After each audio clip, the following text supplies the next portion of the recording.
आज चूंकि शनिवार है और कल रविवार है, ऐसे में वीकेंड है और जिनसी भीड़ ज्यादा जुट सकती है, बवाल भी हो सकता है। आपको कल रात की कुछ तस्वीरें दिखाती हूँ। कल रात भी प्रदर्शनकारियों के बीच कुछ ऐसे ही उपद्रवी घुसे थे जिन्होंने जमकर बवाल किया है।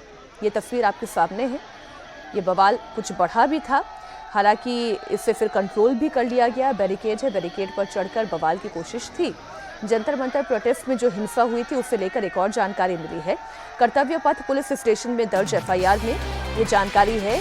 चेतावनी के बावजूद प्रदर्शनकारी नहीं हट रहे थे, नारेबाजी जारी रखी गई थी। कुछ लोगों ने भीड़ को बैरिकेड तोड़कर संसद की ओर बढ़ने के लिए उकसाया भी था। पुलिसकर्मियों को घेरना, मारपीट करना, चप्पल पत्थर फेंकना, एफआईआर में ये तमाम बातें शामिल हैं। भीड़ ने पुलिसकर्मियों की हत्या की नीयत से हमला किया था, जिसमें कई जवान घायल हुए हैं। एफआईआर कर्तव्य पथ थाने में तैनात एक इंस्पेक्टर की शिकायत पर दर्ज हुई है। जाहिर है, जब भी इस तरीके से भीड़ जुटती है सज्जन जी, तो इसमें बड़ी संख्या में वो लोग भी होते हैं जिनका प्रदर्शन के ऑब्जेक्टिव से कोई लेना देना नहीं है, वो केवल वहां पर रकस क्रिएट करना चाहते हैं। ये कुछ एफआईआर से खुलासे हुए हैं जो मैंने अभी दर्शकों नहीं, देखिए इस तरह के तत्वों के कारण क्या होता है कि कोई भी जो एक मूवमेंट है और जो सरकार की जो प्रयास होती है उसको पहल और उसको समाधान की, वो बाधित होता है। और ये इस कारण से इसमें ये भी है कि देखिए, एक तो प्रोटेस्ट लंबा चला गया, दूसरी बात ये हुई कि किसी भी इससे पहले अन्ना मूवमेंट देखे या बाकी देखे, उसमें एक जो हम कहते हैं ना कि उसका एक केंद्र होता है, एक व्यक्ति होता है जो अनुशासन, चूंकि भीड़ का कोई स्वरूप नहीं होता है, उसको सांचना पड़ता है। तो सोनम वांगचुक की उपस्थिति खत्म हो गई जब ये भीड़ जुटनी शुरू हो गई। उसके बाद सीजेपी के जो लोग हैं वो कर तो रहे हैं, लेकिन उनके कंट्रोल से बाहर ये निकल चुका है। क्योंकि अभी आप देखिए, उनका कोई अनुशासन वहां नहीं चल रहा है, क्योंकि वो अनुभवी भी नहीं है। उन्होंने तो एक जो लेटेंट सेंटिमेंट था उसको एक्टिवेट किया, देश के बाकी जगहों में हो रहा है। वैसे समय में इस तरह के तत्व ये जितना खींचेगा ये प्रोटेस्ट, इस तरह के जो उपद्रवी तत्व है वो इसमें जाएंगे ही जाएंगे। और किसी भी आप देखें मास मूवमेंट हो या कोई भी मॉब वाली चीज होती है, उसमें ऐसे तत्व जाते हैं। कांवड़ यात्रियों में भी देखिए, कुछ लोग कांवड़ के भेष में जिस तरह की ऐसे जाके उपद्रव करते हैं, ये सब करते हैं। तो ये चीज काफी चिंता की बात इसलिए है कि मान लीजिए कल के डेट में कुछ ऐसी बात हो गई, कोई ऐसा अटैक हो गया जिसमें लॉस ऑफ लाइफ हो जाए, कुछ हो जाए, तो इस लिहाज से प्रयास दोनों तरफ से होना चाहिए कि जितनी जल्दी इसको निपटाया जा सके, ताकि इस तरह के तत्वों की शिनाख्त तो हो, लेकिन अभी जो हो रहा है उसमें कुछ अनहोनी ना हो जाए। 15 अगस्त भी आने वाला है। 15 अगस्त तक तो यहाँ से सब कुछ खाली करना ही होगा। एक बड़ा डर यही है, वो सिक्योरिटी थ्रेट्स का है। जंतर मंतर पर किसी भी हालात से निपटने के लिए दिल्ली पुलिस ने सुरक्षा के जो इंतजाम किए हैं वो 6 लेयर की बैरिकेडिंग की है। संसद तक जाने वाले रास्ते पर बैरिकेड है। पुलिस ने वेल्डिंग करके बैरिकेड को जोड़ दिया है। एफआरएस सिस्टम से क्रिमिनल्स पर नजर तो रखी ही जा रही है और जंतर मंतर पर वज्र वाहन के साथ ही आरएफ की भी तैनाती है। वहीं आज दिल्ली में 18 मेट्रो स्टेशन बंद हैं।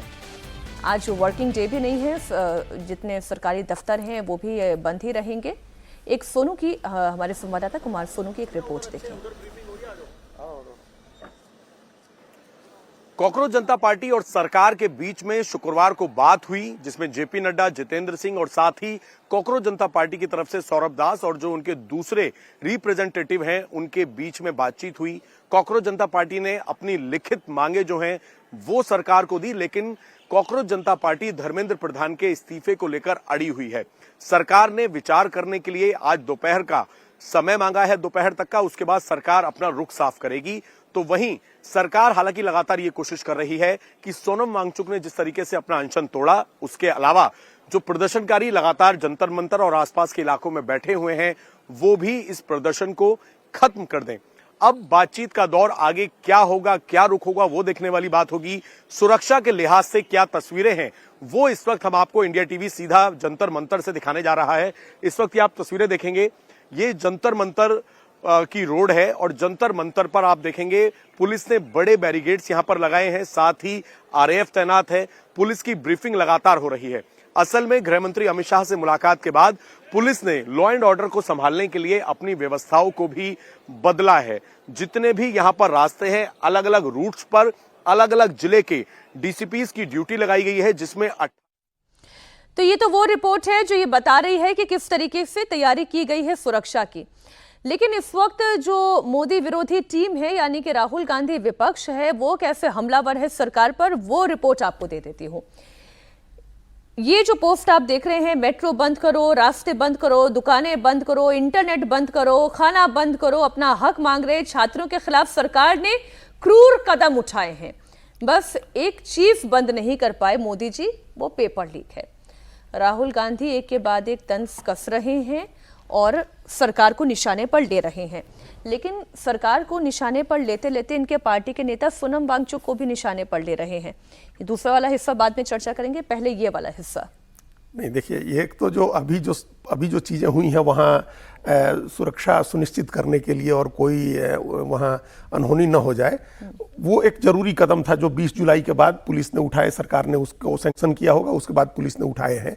और ये जो 2500 लोगों की खबर आप दिखा रही थी, अब ये भी एक लेवरेज सरकार के हाथ में होगा बार्गेनिंग के टेबल पर। जो है सरकार जो लिख के देगी कि हम मुकदमा नहीं चलाएंगे, वो इन लोगों के लिए नहीं लिख के देगी। इन लोगों के लिए क्यों लिख के देगी? क्रिमिनल्स हैं ये। क्रिमिनल्स तो ऐसा नहीं है ना कि इनके ये क्रिमिनल्स रिकॉर्ड हैं। किस तरह के क्रिमिनल्स रिकॉर्ड हैं? हो सकता है बहुत सारे छात्रों पर भी मुकदमे होते हैं। ये किस तरह के लोग हैं? तो ये सरकार के पास हमेशा इस तरह का लेवरेज होता है। और अब फेशियल रिकॉग्निशन सिस्टम ने सरकार का काम बहुत आसान कर दिया। तो आज ऐसा नहीं है कि सीजेपी के लोग बैठेंगे तो सिर्फ अपनी शर्तें लेकर के बैठेंगे। सरकार भी ये रखेगी कि भाई ये देखिए तुम्हारे आंदोलन में क्या हो रहा था, ये सब लोग आ रहे थे और इन लोगों ने उपद्रव किया, इसकी जवाबदेही कौन लेगा?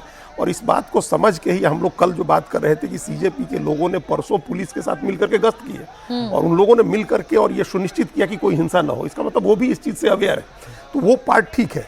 लेकिन अभी इसके बाद की जो चीज़ें हैं, जैसे एक डिटेंशन का अधिकार दिया गया है, एक लेटर जारी हुआ कि पुलिस को डिटेंशन का अधिकार है कि आप डिटेन करके और उनसे पूछताछ करिए। ये जो ऐप बेस्ड डिलीवरी सर्विसेज वाले हैं, उनको कहा गया कि आप डिलीवरी मत करिए, जो बल्क में डिलीवरी कर रहे हैं, एक एक दुकान से 800-800 ऑर्डर जा रहे हैं। तो उसी पर राहुल गांधी का ये तंज है कि फूड डिलीवरी वालों को। अच्छा, ये सभी खबरें चल रही थी कि विदेश से भी ऑर्डर्स हो रहे हैं, ऑर्डर्स कर रहे हैं लोग और वो डिलीवर कर रहे हैं लोग। तो ये बल्क डिलीवरी को लेकर के ऑर्डर हुआ है, डिटेंशन को लेकर के ऑर्डर हुआ है, ये फेशियल रिकॉग्निशन सिस्टम है, मेट्रो स्टेशन बंद है।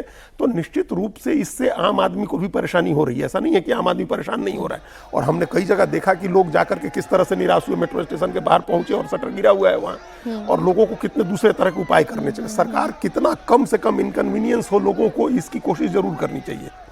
बंद नहीं कर देना चाहिए। हम ये नहीं कह रहे कि फ्री छोड़ दीजिए, जो हो रहा है उस पर मत निगरानी करिए, लेकिन आम आदमी को कम से कम इसकी परेशानी उठानी पड़े, ये सुनिश्चित करना चाहिए पुलिस को भी और सरकार को भी।